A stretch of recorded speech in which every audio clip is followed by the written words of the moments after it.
كذاب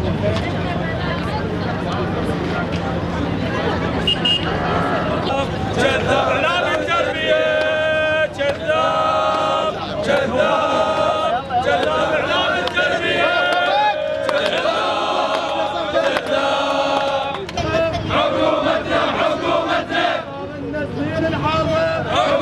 ماكو ولا وحده تحكي بيكم؟ وين؟ هذا اللي في الحته اللي بدك تحكي مع عماري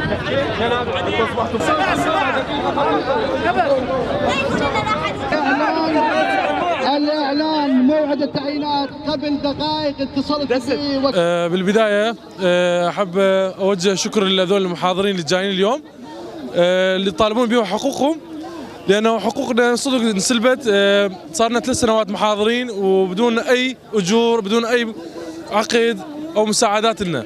فاليوم نطالب إطلاق درجات وظيفية لنا، لأنه صار لنا أكثر من 3 شهور ما عانين هاي الأسامي. جميع المحافظات العراقية عندنا والأسامي إلا كركوك، لأنها دخلت بها أحزاب ودخلت بها صفقات فساد اللي هي وصلت لحدود $1200، يعني دفتروا 20 ورقة. زين الفقير منين يجيب؟ اللي عنده متمكن يقدر يسويها، يبيع سيارته وشي، بس الفقير شلون؟ فهذا التعيينات نطالب بها إطلاقها بأسرع وقت قبل أن يضيع حقنا بجدية. أهلا وسهلا بكم.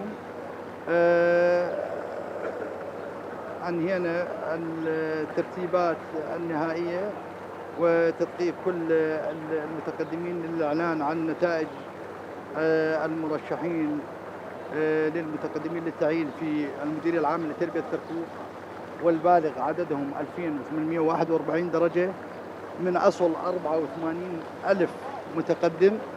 وسيتم إعلان المقبولين والفائزين من خلال النقاط التي حصلوا عليها